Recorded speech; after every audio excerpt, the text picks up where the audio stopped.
call that? for the Now, city council meeting can of never Wednesday, change it. September 18th, 2019 at 7:30 PM. Mr. Winarski, Ms. Allen, Mrs. Arrington, Mr. Jones, Mr. Kotowski, Ms. Schaaf, Mr. Witherspoon. Please rise for a moment of silent meditation and pledge of allegiance.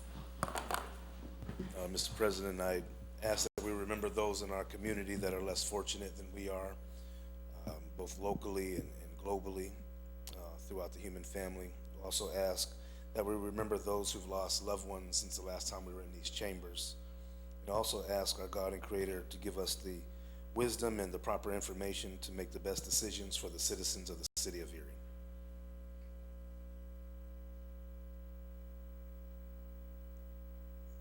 Pledge of Allegiance. I pledge allegiance to the flag of the United States of America and to the republic for which it stands, one nation, under God, indivisible, with liberty and justice for all. Approval of minutes from the city council meeting of September 4th, 2019, and bills for payment on September 14th and 21st, 2019. Ms. Allen, Mrs. Arrington, Mr. Jones, Mr. Kotowski, Ms. Schaaf, Mr. Witherspoon, Mr. Winarski. We have one repository sale. Repository sale this evening. Please step forward. How you doing today? Hiya. My name is Damon Anderson. Address is 320 East 27th Street. I'm trying to buy the property at 511 East 24th Street. My fiance had just purchased the property at 505 East 24th. We're just trying to expand the property by like putting like expand the driveway, put concrete down, trying to put like a pool area, fence it off a little bit, a little private area, get a dog, you know, just trying to expand the property, that's all. Okay, so it's a lot that you're buying? Yeah, it's kind of like vacant property. We already been like taking care of like the lawn care, like keeping it cut and everything, and it's not even my property, so I was like, why not just? And so you have a timeline for getting it done, Yeah. whatever you would like to do? Yes, I'm currently working on the house next to it, so I'm sort of like expand the property so it all could be mine, like the corner. You said you own the property at 501. My fiance owned the property at 505 East 24th Street. 501 is the vacant property. The vacated, okay. So that's right next door? Yes, Oh, that'll be nice. right, yeah, it'd be perfect. Okay.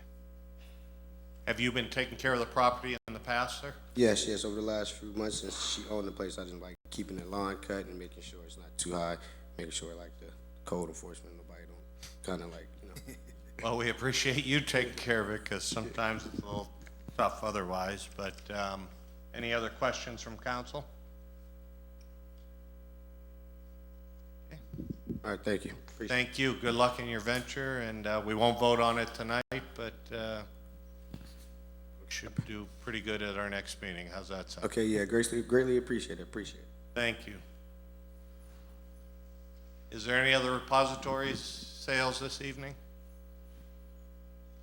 Any other repository sales? Hearing none, that brings us to citizens to be heard. Please come forward.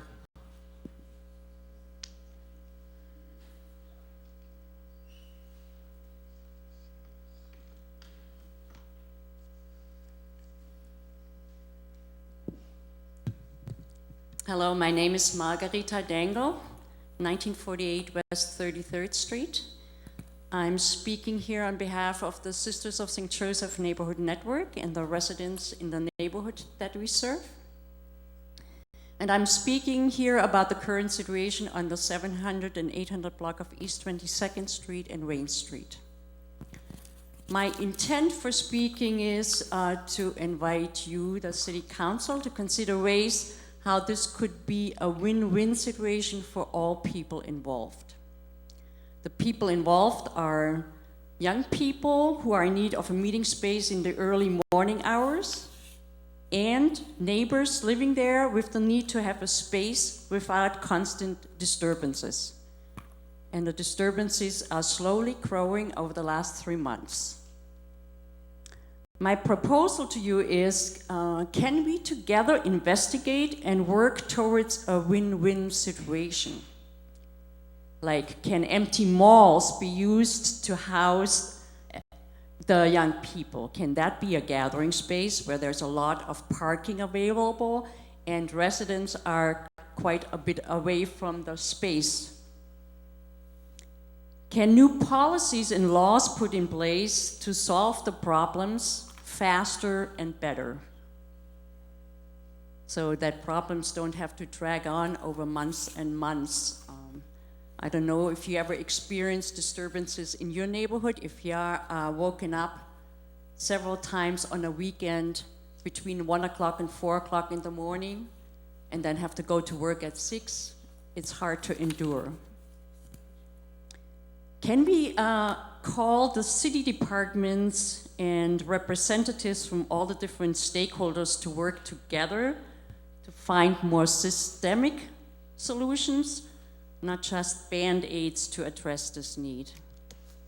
And I would say young people lack space for their recreational needs, and I think residents need a space that's not violated. They need a safe space, their home, that's not violated. And I'm sure if you would engage in conversation with the neighbors that live directly in this neighborhood, you can hear a lot of stories that will open your eyes of what it's like when crowds gather in front of your door every night from Thursday to Sunday night during the summer months. Thank you. Thank you very much.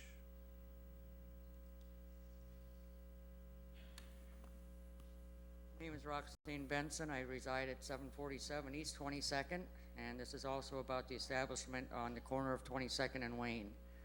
If this establishment wasn't in operation or allowed to be open, there wouldn't be the safety issues with the fire department, because I know for a fact that the one fire hydrant that's on the southeast corner is always blocked during these times that these people are all out there, they're roaming around. Once again, people are blocking driveways. If my neighbor had to get out in a hurry, she'd have to call the police, wait for the police to come, have the police find the person that has car, and by that time, something bad may happen to a family member or to them. And same with the fire truck and ambulance. They can't get through. They say, well, a fire truck will get through. The way these people park, and as tight as they park right up close to the intersection. There would be no place for a fire truck to turn.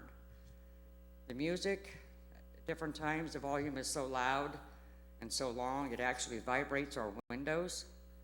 I have an enclosed porch, plus I have the window, big window on the inside where my bedroom is, that vibrates. Wakes me up. And even if it didn't wake me up, I shouldn't have to listen to the boom, boom, boom, boom constantly. About the large groups gathering on the lawns and the corners, last week we had an episode where there was at least 75 people to 100 that were all running in the same direction for a fight. Police were called, they did show up, but nothing was done. The 3 shootings in the past 2 months.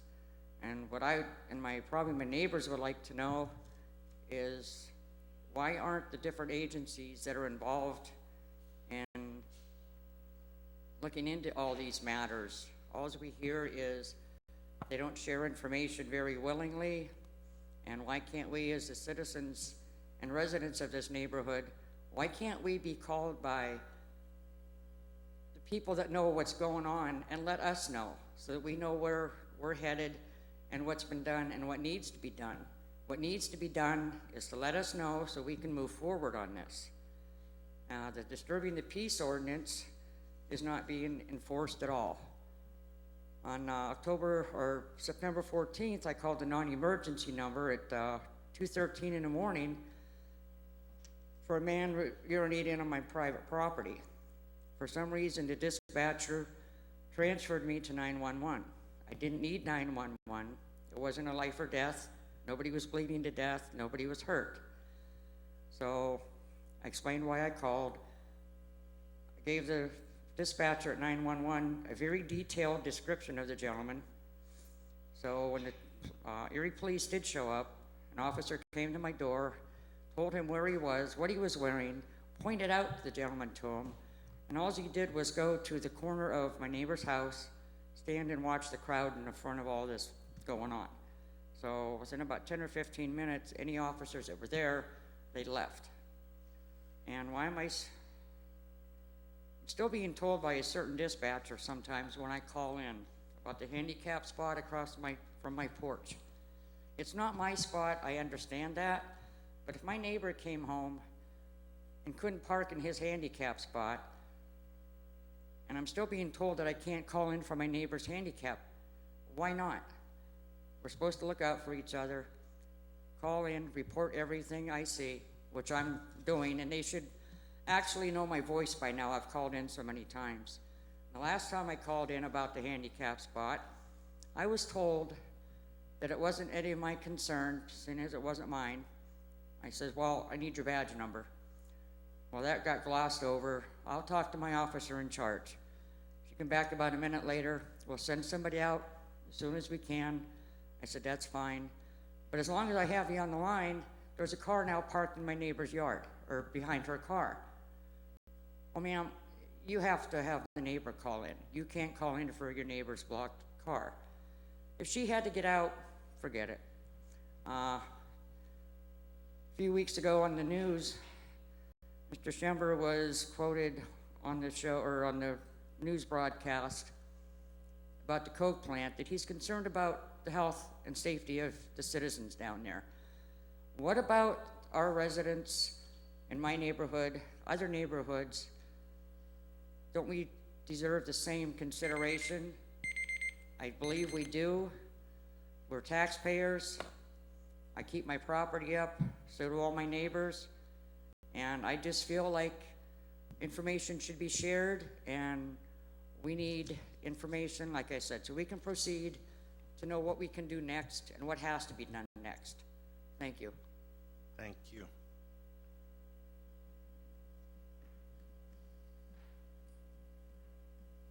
Hello there. My name is Roseanne Barker, and my address is 181 Hall Drive, Erie, PA 16509. And I came here tonight. I know how supportive of all the workers in our community this city council has been for a long time. And I came here tonight to ask you guys to help us right a wrong. When OSHA was created 49 years ago, they created an injustice for our public sector workers by omitting them from the law. They have no protection under OSHA even today, and that has resulted in some needless deaths. So we have requested that you sign a letter of support for two bills. One is House Bill 1082, and one is Senate Bill 464, which are both in the state legislature this session that have an opportunity, if passed, to correct that injustice. I thank you for taking this under consideration, and I wait to hear your response. Thank you.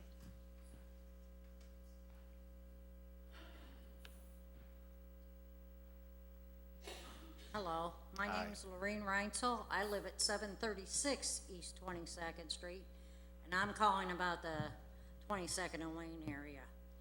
I came home from work at 3 in the morning on a Saturday.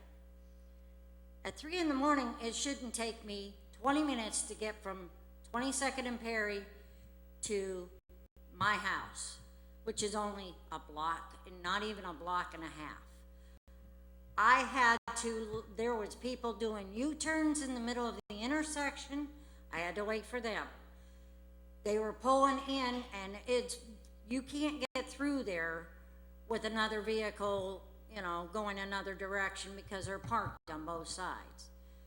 When I went through there, they would stop, and there was people, and there had to have been at least 50 people outside at 3 in the morning. When I went through there, they stopped the car. I had to literally, because I'm not going to wait up all the other neighbors, I literally kept inching up to this smaller car that was in front of me because he wouldn't move. I want to go home and go to bed. I've been up working all night. He wouldn't move. I finally get him moving. He pulls right in front of me and blocks my driveway off. Once I had to wait for him and I pushed him again. Well, he had to get out of there because there was a car parked in front of my house. It took me 20 minutes to go that far and get parked in my driveway. These people don't care if they block your driveway. I have a 96-year-old mother. And if anything happens to her, there's no way an ambulance would have got down that street that night. And I've seen ambulances come because there's many people in my neighborhood that have health issues. The person across the street, there's always an ambulance coming for them. There would have been no way they would have gotten through that street, whether they came from Reed Street or from Wayne, because you couldn't get down my street. Somebody could have gotten hurt. I just want to see this place, something done to where they're giving us, respect us, and we'll respect them if they abide by our wishes. That's all I have to say. Thank you. Thank you very much.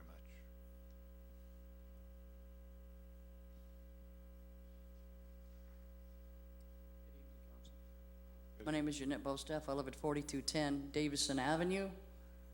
I had spoke with a girl where I reside. She's a caregiver. She refuses to go into the energy club because of the fights, the guns, and people bringing in alcohol. And she said, I think there's underagers going into this club. Well, if there's underage people, that's the LCB's problem. They're not taking care of anything like that. If you or I had done that as an underager, we'd be arrested. And also, I called the zoning today, the chief zoning officer, and he was saying that that area is not zoned for that type of an establishment, and also that it should not be within 1,000 feet of a church or a school. Well, behind the establishment, there is a church, and that is roughly not even 1,000 feet from that bar. So that being the case, that definitely should be cut down because that's a zoning violation. I understand they cite them, and they can appeal it, but in other circumstances, with children living in the neighborhood, if the guns go off, what happens if one of these children get killed or someone gets killed? It's too late. It's too late to stop any of the violence. This needs to be nipped in the bud immediately. Thank you. Thank you. Hi, my name is Mia Lee. I live at 715 East 22nd Street. And I will tell you, living on East 22nd Street in Reed, it has been a war zone. I'm a United States veteran, so I use that term lightly in this situation. I live next door to a property that's been abandoned since I've lived on East 715, East 22nd Street. The property stinks. I have used the chain of command. I've contacted Mr. Anthony Maggio by email. I've called him. I've also emailed Gina Bazell. It got to the point where I had to go down to and talk to Mr. Sala, and he has actually been able to get this property to where at least the grass has been cut, because at one time the grass stood 8 feet tall. I'm a single female living on this street.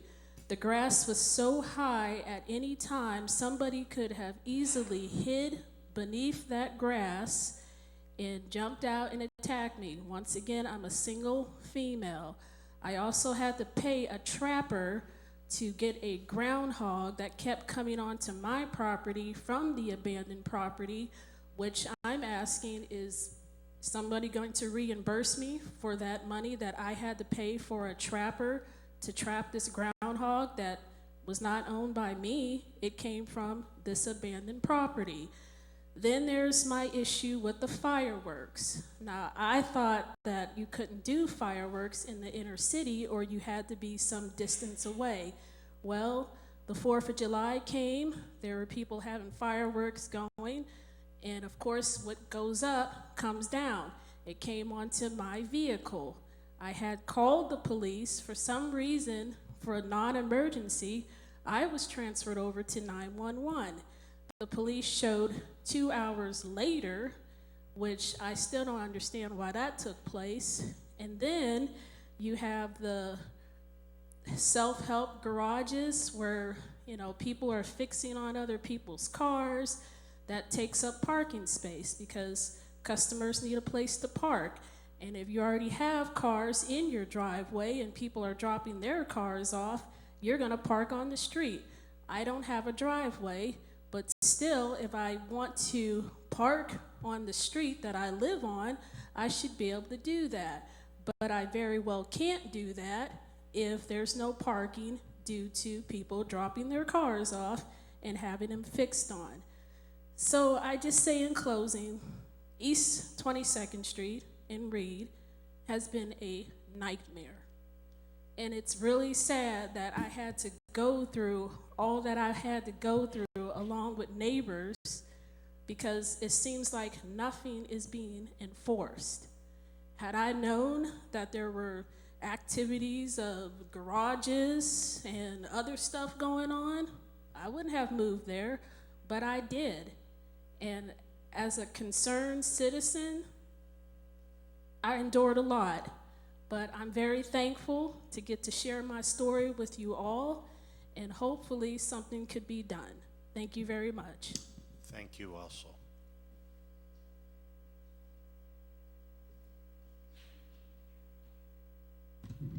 My name is Jessica Ball. I reside at 747 East 22nd Street.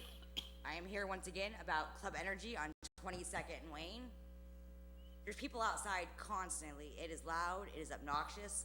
The roadways are blocked. I personally suffered a brain aneurysm back in June and almost died.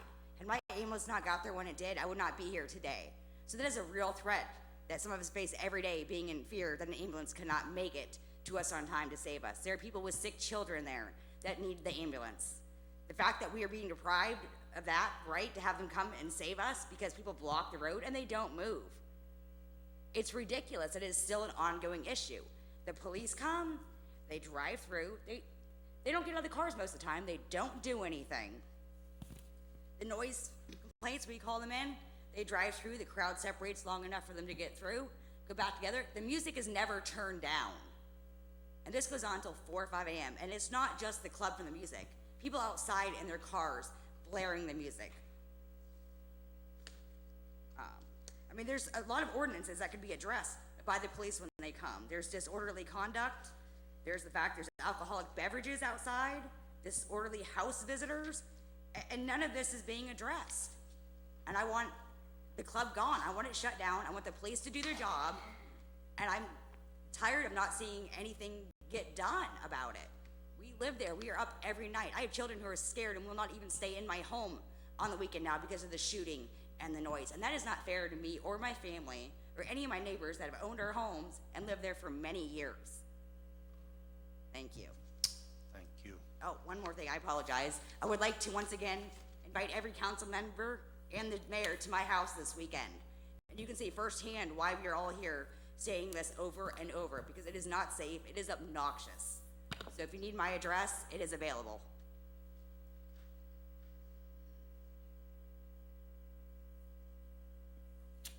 Hi, Paula Lieski, 8 Rena Drive, Wesleyville, PA. I am the Neighborhood Watch Board of Directors. I'm here with the people of East 22nd Street. There's too many issues. There's way too many issues. These bottle clubs have to be closed, or there have to be ordinances put in place. It's ridiculous, the things that they're getting away with. The code violations that are going on. Wasn't Zodiac just shut down for a ton of code violations? What happened? They all of a sudden fixed themselves? She was talking about blocking the roads. You can hear on the scanner, the ambulances won't go in there because they stage until a police officer shows up to escort them in. Now, whose life is on the line because of, this incident? Who's gonna die? Somebody's mother, somebody's child? That's not fair. There's occupancy, laws that say there can only be X amount of people in this building. my God, if there's 70, 80, 100 people outside, how many's inside? You know, you can go on their page on Facebook and you can see the videos of how packed the place is on the inside.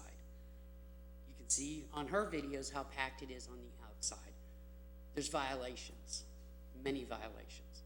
I'm just asking for you to come together and give these people some relief and give them answers. You know, not just, you know, well, we'll address the issue. No, people have to be contacted and things have to move forward for these people, you know, before something seriously happens. I mean, you know, we're all a community. We're all in it together. So, thank you. Thank you very much.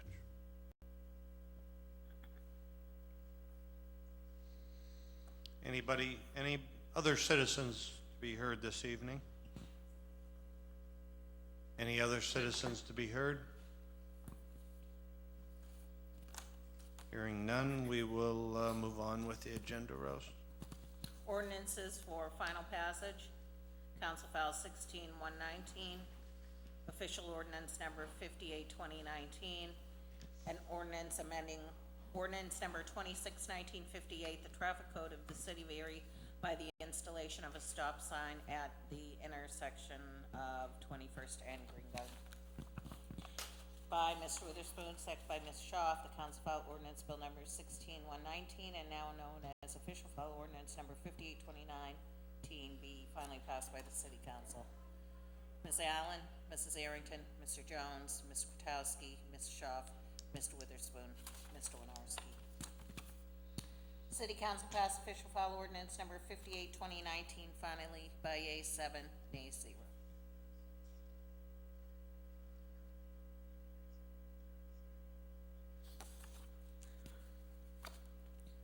Council File 16-120, official ordinance number 59-2019, an ordinance appropriating the sum of $65,000 from unappropriated and anticipated revenue to be received from the Business Development Fund for utilization in the flagship Commodore Fund.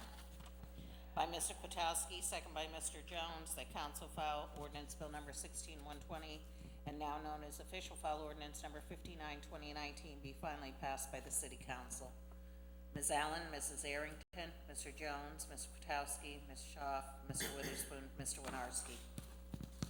City council passed official file ordinance number 59-2019 finally by yeas 7, nays 0.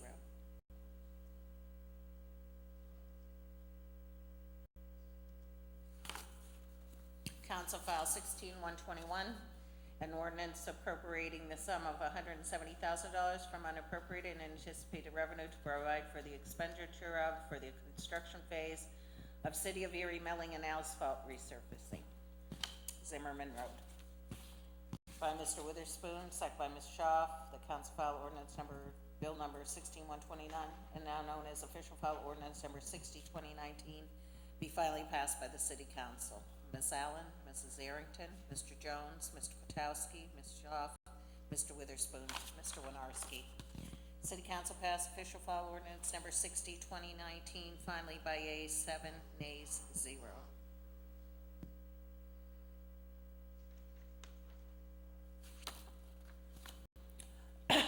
Council File 16-122, official ordinance number 61-2019.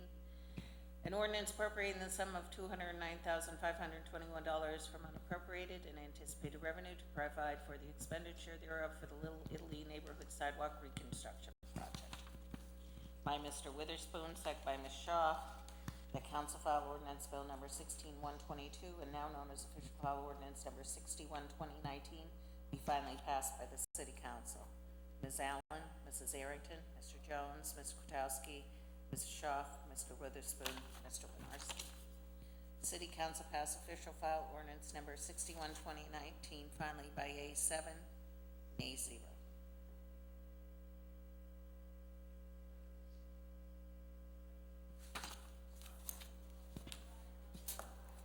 Ordinances for first reading, council file number 16-123, and an ordinance appropriating the sum of $10,000 from unappropriated and anticipated revenue providing for the expenditure thereof federal forfeiture program. By Mr. Jones, second by Mr. Witherspoon, the council file ordinance number 16-123 having been read is hereby adopted on first reading by the city council. Ms. Allen, Mrs. Arrington, Mr. Jones, Ms. Kwiatkowski, Ms. Schaaf, Mr. Witherspoon, Mr. Winarski. City council read and adopt council file ordinance number 16-123 by yeas 7, nays 0 on first reading.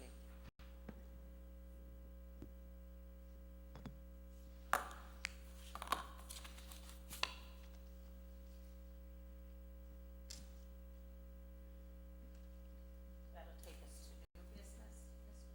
Do we have one waive the rules or is that? Very good.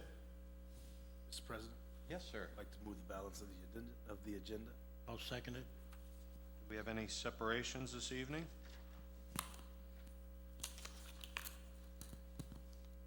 Okay, no separations.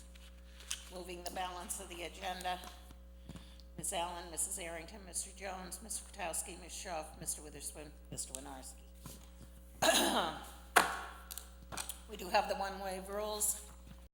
Voting on waiving the rules.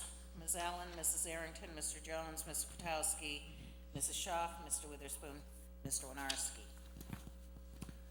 Resolution by Mr. Winarski, second by Mr. Kwiatkowski.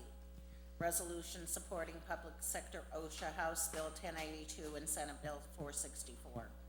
Whereas 49 years ago, OSHA was created by our legislators, found it necessary to carve out the public sector employees from coverage and protections under OSHA. By doing that, they effectively eroded some of the dignity of the public sector workers by legislating they were not worthy of coverage, but those doing the same job in the private sector were. They created an injustice we need to address. Whereas we believe it is time for legislators to work together, represent all their constituents, and pass legislation to make sure workers, including public sector workers, are covered under OSHA. Therefore, be it resolved that the City Council of the City of Erie urges the Pennsylvania General Assembly to support and quickly pass House Bill 1082, Jake Schwab's Worker Safety Bill, and the Pennsylvania Senate to support and quickly pass Senate Bill 464, which both address the issue of public sector OSHA and will resolve a 49-year injustice to those workers. Ms. Allen, Mrs. Arrington, Mr. Jones, Mr. Kwiatkowski, Ms. Schaaf, Mr. Witherspoon, Mr. Winarski. That'll take us to committee reports, Mr. President. Thank you. Mr. Jones. Thank you, Mr. President. I always feel like there's a That's joke just behind a that. smile and a little grin. Don't think he got 10 minutes because of last time.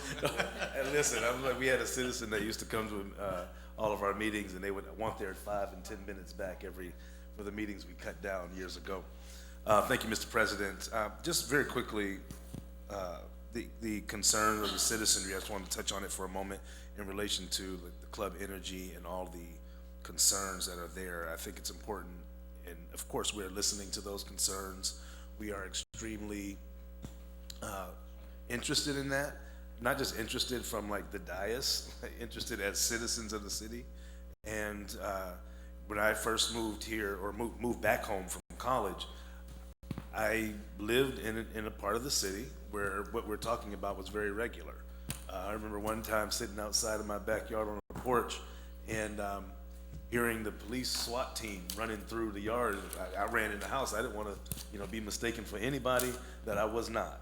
So that the lack of comfort and dis-ease and discomfort at home is a horrible feeling, because home should be a safe place and a comfortable place.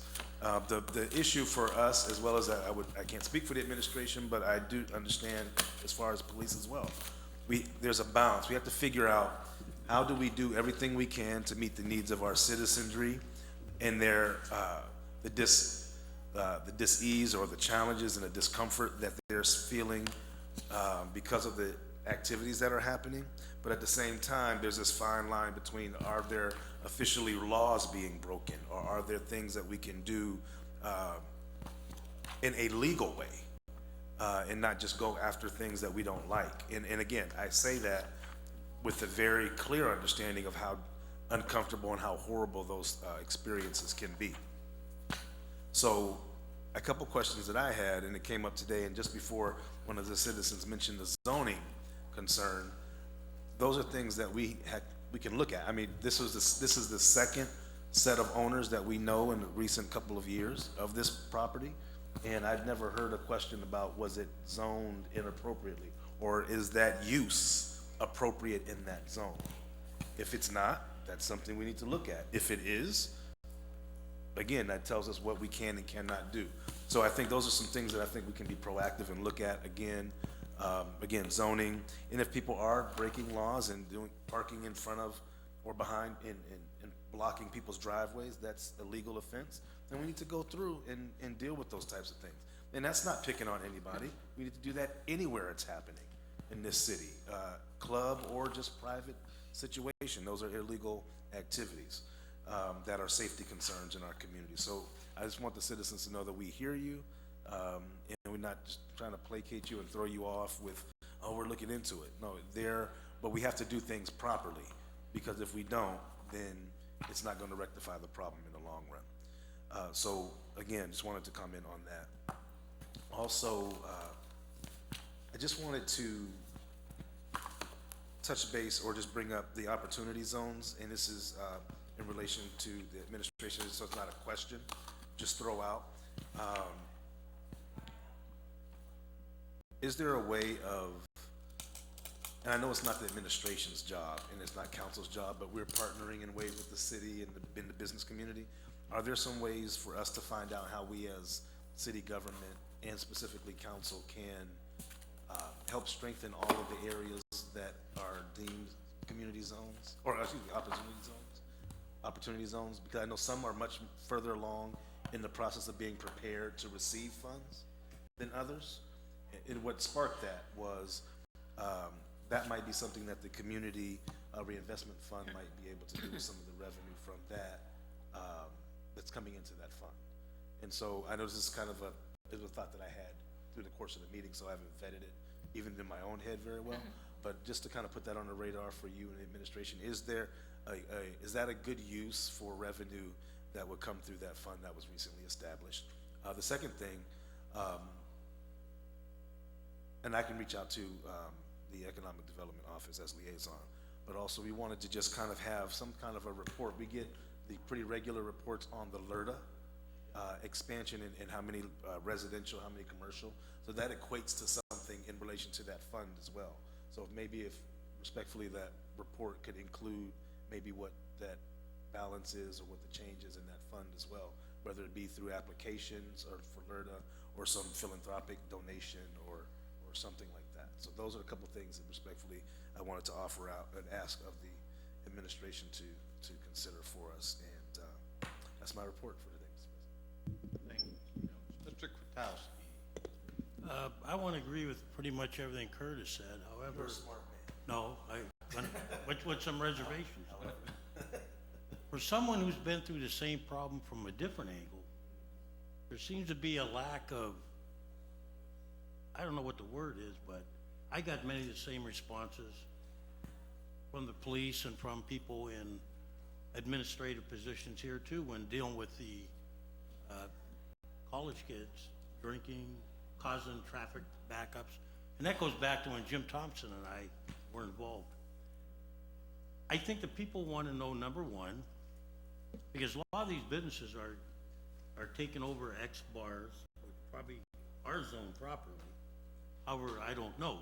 But the question is, when people see things, we tell them all the time, get involved. And then when they get involved, we tell them to mind their own business.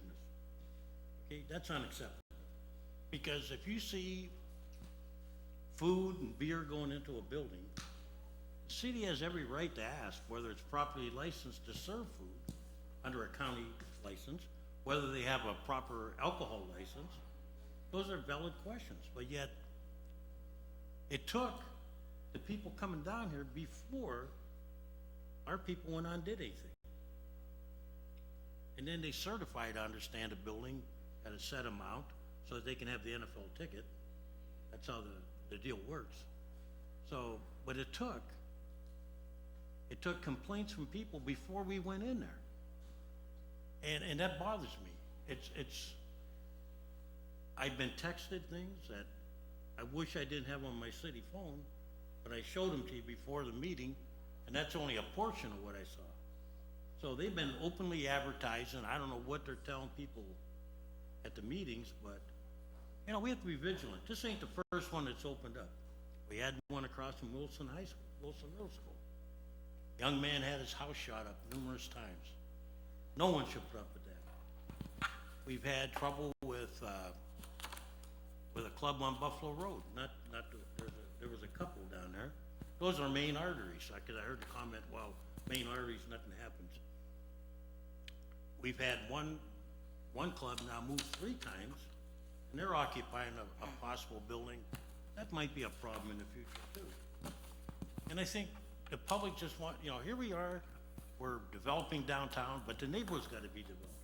And we can't have, just like my neighborhood where a lot of people moved out. They moved out because they don't wanna fight Merciers, they don't wanna fight the clubs, they don't wanna fight the city no more. We have to start meeting the citizens halfway. It's gotta be more than lip service.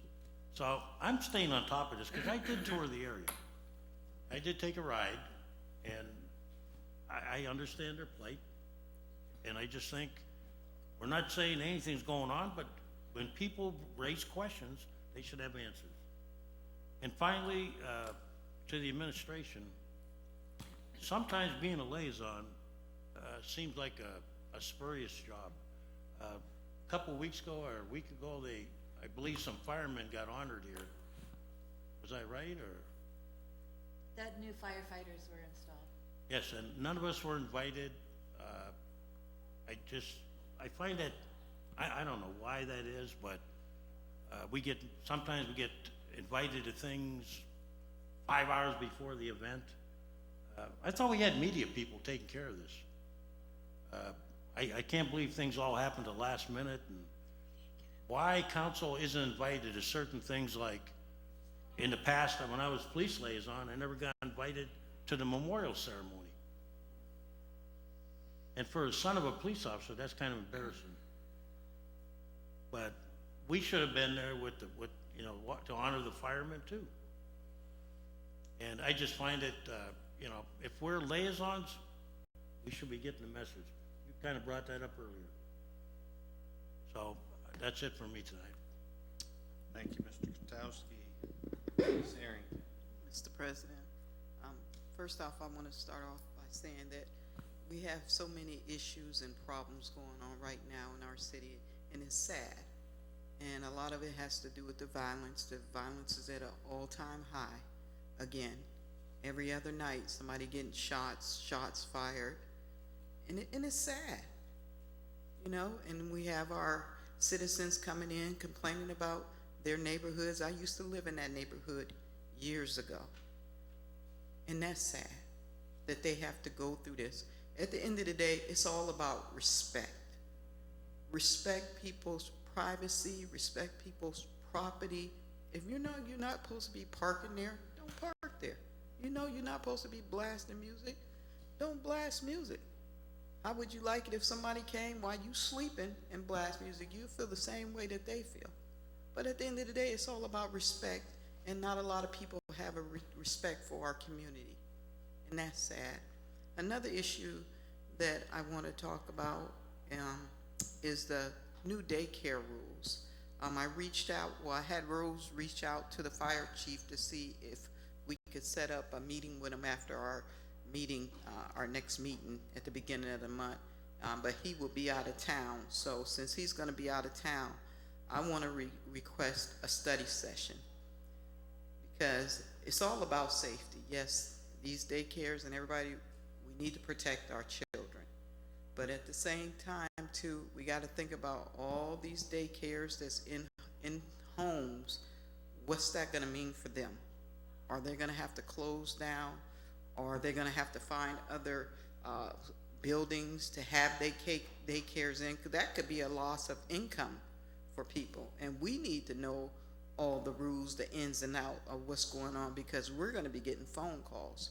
So I really think that a study session would be a good idea, you know, because I want to know, you know, who's going to be affected by this, and there's going to be a lot of people affected.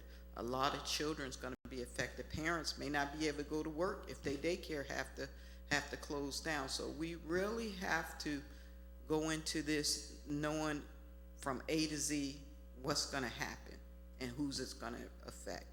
That's all, Mr. President. Thank you, Ms. Arrington. Ms. Schaaf. Thank you, Mr. President.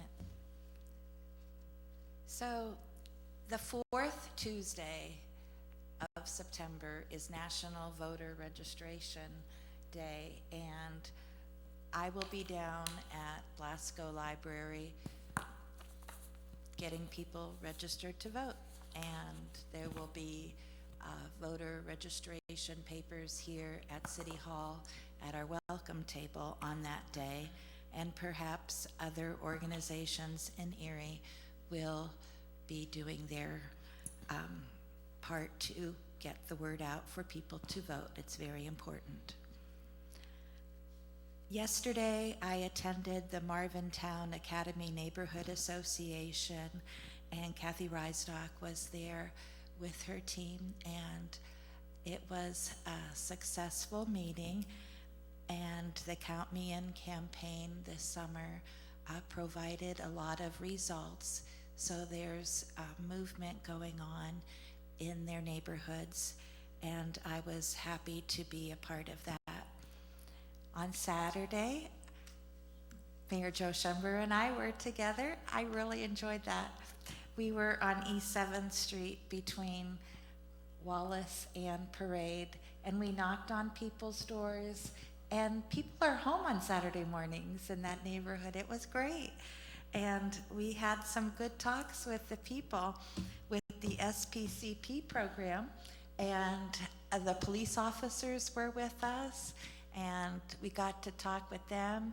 And Serve Erie was there, and there's a beautiful garden, and they had a picnic with hot dogs and hamburgers. And this park is really nice, and some people weren't aware that they could get the tomatoes and bring them to their house and eat and just be at the park if they wanted to. So we showed them, told them where to go in their own neighborhood. And that was the best part of my weekend. I just really liked getting to know the people who talked about their gardens, and for the most part, we covered a lot of business, so that was great. There was a Big Lots ribbon cutting that Sonia and I and Mayor Joe was there as well. They redid their store, and it's really nice. I attended the City Planning Commission meeting on Tuesday, and I always like going to those meetings because that's the meat and potatoes of what's going on in the city of Erie. On Sunday, there was 6 of us total, and we were walking towards breakfast at the Zodiac, and 2420 State Street, their porch collapsed onto the sidewalk, and it was a big mess because it was a cement gravel issue, and there's a few houses in that neighborhood that need to be addressed. And I was talking to a person who had lived in that neighborhood who does some cycling, and the sidewalk, you could get through a small portion. So I went to zoning on Monday, and they sent me to engineering. So now there's, zoning said they had already cited that house. And engineering put up a caution sign, but that really needs to be addressed and taken care of. So the woman who talked about the fix-up car business and the self-help cars, that needs to be addressed.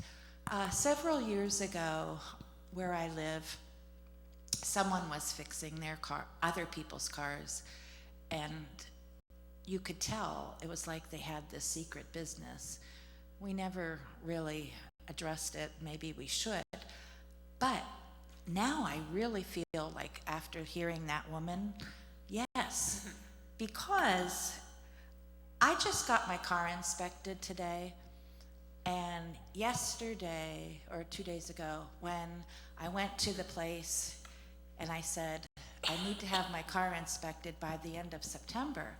And I was expecting, get me in at the end of September because I was sure they're full. And he's like, you can pick any day you want. And I'm like, why is that? And he said, well, we're slow, and I have heard that other people are slow too, and why are they slow? Well, maybe they're slow because there's these people that are doing business illegally in their garages, and maybe people are going to them instead of the legal places. So I really think that needs to be addressed. I also did a few more things that I guess I can't talk about since the buzzer rang. But thank you, Mr. President. Thank you, Ms. Schaft. Mr. Witherspoon. Thank you very much, Mr. President. No report. Thank you. Ms. Allen. I can't stop chuckling here. What Kathy mentioned about the people fixing up cars, what I've also been dealing with somebody who is in a neighborhood dispute.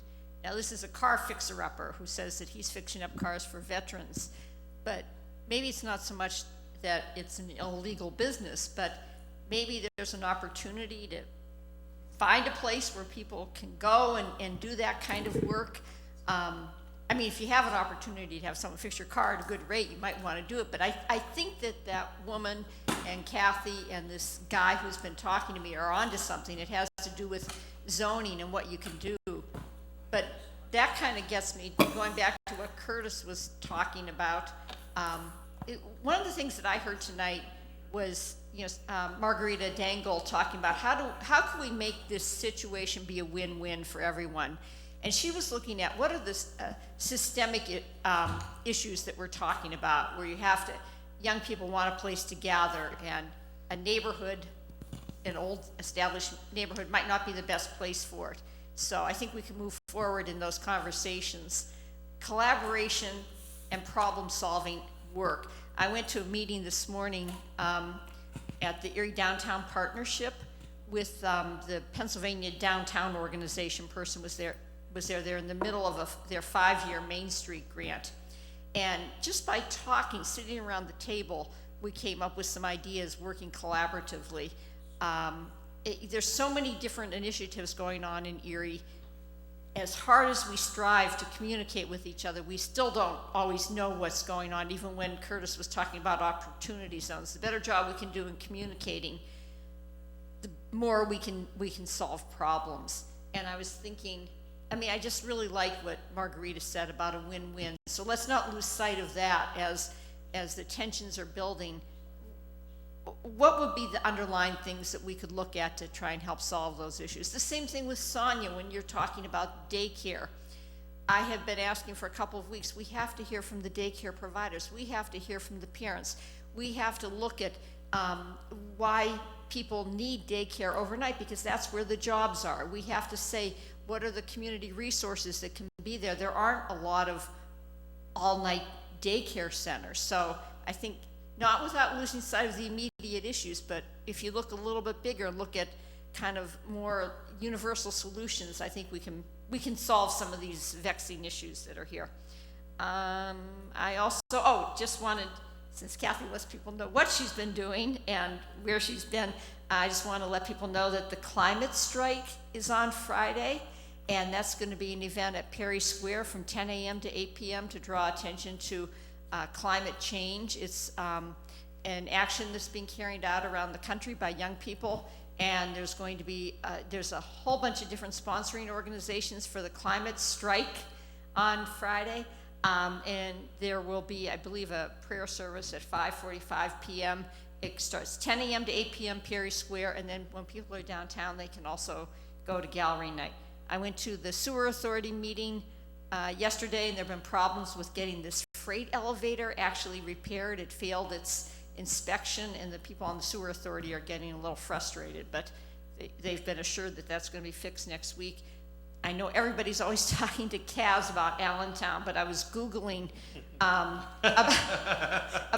nuisance bars, because we know that this was a major issue here tonight from citizens. And Allentown created some type of point system, but it hasn't been effective. So there was a headline in the Allentown Morning Call on June 21st, even before club shooting, Allentown struggled to shutter nuisance bars. However, there was one thing that the club owners themselves tried to do, which was to share names of patrons that had been banned so that they all knew who to ban. That might be another idea to throw out there. So I just wanted to let you know. It was just, I mean, I just Googled nuisance bars and Allentown came up, Kaz, so it wasn't like I was picking on you. So.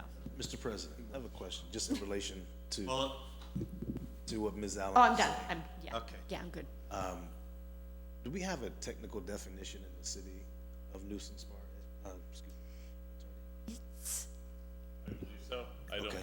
I don't. yeah, I'm not mean to put you on the spot. I mean, because we throw the language loosely around sometimes. Like, I think we have something, but I don't know I what think it's that constitutes. the PLCB actually has a definition, but it seems like it's hard to enforce. At least that's according to what I read in the Allentown paper, but Yeah. I think that's a good question, Curtis, so. Because, and then if we're talking about establishments that are somehow not interacting with the Pennsylvania Liquor Control Board because they don't have a liquor license. Right. They're just an event or a gathering space or whatever language you want to call it. They may not fit. Nuisance bar. Yeah, a nuisance bar might not be the right language, or if the definition is through the Liquor Control Board. You know, so I guess if we have language and ways of dealing with that particular issue of a nuisance bar, let's do something about it. There was years ago when I was first on council when it was a weed and seed program. Some of you may remember that. And there were a bunch of elected officials that went to we called it a nuisance bar. I don't know what the definition was. We went down on a bus with the mayor at the time, DA, council members. It was like an influx of elected officials and business owners. And it shocked people in that establishment, like, what in the world is going on? Like, why is the police chief here? And it was like bringing awareness to what we're talking about. And it was like this big blast of like political power, so to speak, in that space. But it was shut down because it reached a certain level of I don't want the right language, but it reached a certain level of issue where it was verifiable. You know what I mean? It met some criteria to be shut down.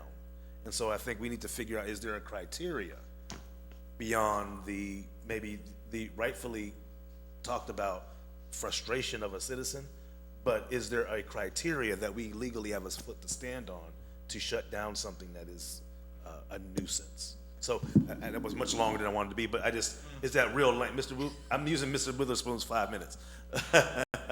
But is there a definition? I think anytime we're moving forward with these types of things, we have to have like more than just our moral issue, more than just our frustration along with citizens in that neighborhood, but we have to make decisions based on like the legal standard and what the rules are so that it lasts. So I just wanted to bring that up because of language. Thank you, Mr. President. Thank you, Mr. Witherspoon. Welcome, Paul Harvey. I think with that being said, I do want to thank the citizens that do come out and bring it to our attention. I mean, I know we've been invited to go down to these neighborhoods on a Saturday night at 2 o'clock in the morning. I ain't doing nothing. And I'm not trying to be smart, but that isn't where I want to be. But they're being serious to the extent is there's definitely there's issues going on down there, or they wouldn't be here week after week or meeting after meeting or phone calls to our colleagues here on council that there isn't a problem there. And there's been a problem on the west side, the lower west side, the east side, and comes back to, are they nuisance bars? Are they after-hour clubs? We gotta get our definitions in order, we gotta get our rules and laws in order, our ordinances in order to know what we can do as a council and as a city and an administration about it. If there's definitely a problem, which there seems to be it definitely needs to be addressed. It's only right. But we are on this, we're aware of this. I'm sure Mr. Betts is already in his phone seeing what some of the definitions are of some of the legal issues are on how we can move forward with this, but we're with you, residents and citizens, to try to make it right to have a viable and safe neighborhood. The only other thing Sonia did bring up about the daycares, what I think people don't understand, or what people have to realize, and even as a council we may still have to learn, some are businesses, whether they be private or public, and how the laws will work, the state laws, our city laws, on how these will come into play. So with having a study session to come together to figure out what laws we need in our city to make this viable for the people that are working who need this daycare, the people that are receiving the daycare, the kids, as well as the people who are providing the daycare. You know, that's, the private ones may be being able to do it at a lesser cost, and but enough to help their income, where we got to get a common ground here to make sure all these kids are safe. That's all. It's pretty plain and simple. But with that, I agree with the study session. We will work on that and move forward from there. Thank you. Ms. Controller. I do have a report for council. In caucus, you were presented the 2020 minimum municipal obligation. If you read the letter, it does say that there's going to be possible fluctuation in the amount, but it'll be based on the report next week that we're going to get from PFM. But because it had to be filed with council by the end of the month, that this is presented to you, but it will, with the possibility of maybe some changes down the road. So just so that you're aware of that. And that's all. Very good, thank you. Mayor Schember. Thank you, and I'll try to be brief as well, but was that the welcome back at East Middle School, and Kathy, that's something you were at? Oh, that was fun. Yes, yeah, it was a lot of fun, yeah, did enjoy that. I went to the crop walk Sunday out of the peninsula. There were several hundred people out there walking, basically trying to raise money for people that need food, and that was a nice thing to participate in. Also, Kathy, I think, commented on Saturday, the SPCP had the neighborhood cleanup on East 7th. I think it went all the way over to Reed, if I'm not mistaken. It was like a 3-block area, Parade to Reed. And Michael Outlaw had put that together for us, and it was a very, I think, a very good event. Also went to the GCAC dinner on Friday evening, and I really congratulate Danny Jones and his team. It was a great, diverse crowd there. I think Curtis, you were there, right? Yes. Yeah. Okay. Yes. Yes. And then last Thursday, the 12th, the Green Building Alliance in Pittsburgh presented us with called the Beacon Award, which is over the last 10 years the things we've done to make Erie more sustainable. And one of the points that came up that I guess I wasn't aware of is that one of the problems with our use of energy is the temperatures keep going up. And they said Erie is going up the 8th fastest of all the cities in the United States, our temperature, for some reason. Nobody could really explain why that is, but obviously there's concerns there, and we are trying to address them, and the Beacon Award is some evidence of that. With regard to the Community Reinvestment Fund, Curtis, you asked about, certainly there's about $2,000 that's come in so far through LERTA into that. And we're still kind of talking about how we're going to use that money. I know Kathy Rosdick kind of wants to use it, and again, nothing's been decided, but one of her thoughts is as we go into neighborhoods and do plans, we could use that money to help implement the plan in the neighborhood. So there'll be $25,000 coming from Chris Groner's loan fund, of course, and my $5,000 as well. So that would take us up to a total of about $32,000 so far in that fund. And that's as of the close of business yesterday, that $2,000 number that I gave you. Our press conference tomorrow morning, as I mentioned, if any of you are interested in coming, of course, you're always welcome. But this is Hispanic Heritage Month. It started September 15th and goes through October 15th. We'll be having a Hispanic mayor for the day, an 8th grader from the Erie Public School System. We also will have Erica Irwin there talking about what's going on in the school district. Sarah Peelman is going to talk about how we're trying to, what we're doing with tree trimming and planting initiatives. We're going to talk about National Voter Registration Day. I think Kathy might have mentioned that already as well. And we're going to talk a little bit about the gallery night that also came up, and I'll be giving an update on where to through the close of business today. And that's everything I've got. Thank you. Thank you, Mayor. Attorney Detza? Just picking up on the Bottle Club discussion, I will have a memo to council, I hope this week. I did have a chance to talk with the chief about some issues, and I've been trying to work on formulating a memo just to let you know what the current regulations are and what the current status is, as I understand it, with regard to some of the clubs.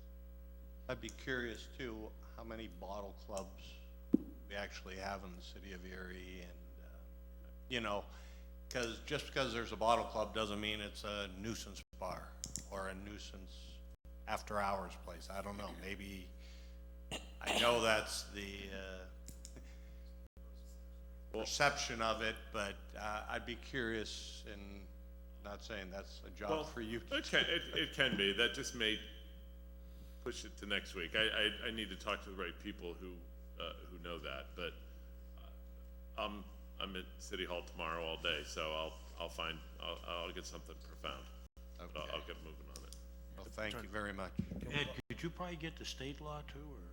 Yeah. And finally, no, I'm just kidding. Whoa. I didn't know This is your third time. that powerful voice of mine. This is your third committee report. This is not. This is work. This is work. The zoning question. So where would something like that fall under zoning? And again, it's not for you to answer now, but because a bar may be different. You know what I mean? Bottle clubs are permitted, well, you gotta be careful with my words when it's not permitted. Bottle clubs are allowed. Now, I was looking at that on my phone. I know what you're doing. As to see what zones there are, but they appear to be allowed by special exception. And I don't know the history of this club. The one resident did talk about requirements of being so far away from certain types of facilities, and that is accurate. That is in the zoning ordinance, but that's the first time I've heard that issue be raised. I don't know the history of that, but I will add that. That's one of the things I want to find out is how is it zoned and how did it get permitted to be there, or wasn't permitted? I presume it was, but I will look into that. And Ed, just for context, I didn't remember the thing that Curtis was talking about, but we do know that, I don't know how many years ago it was, that bottle clubs were a hot issue in Erie. And the library now has, the Erie Times News is digitized, going back to, I think it's maybe 1990. You have to go to the e-database and use your library card number, and then you can click down there. I think some of that context would be good, because that was a huge issue for a while, and it wasn't so much in the inner city, wasn't it? Like, God, who's the guy? Nick somebody who owned one of them downtown. Remember this? I mean, there was a huge issue with bottle clubs for a while, and maybe there was an ordinance that was even tried to address it, but it's been many years since that came up. So I think sometimes the context helps to remember what it was that was done at that time to try and solve the issue. So Good. Anything else, council? Rosa, anything from you? No. Thank you. We're done. City Thank Council you. adjourns at 8:48. Mr. Winarski, Ms. Allen, Mrs. Arrington, Mr. Jones, Mr. Potowski, Ms. Shaw, Mr. Good.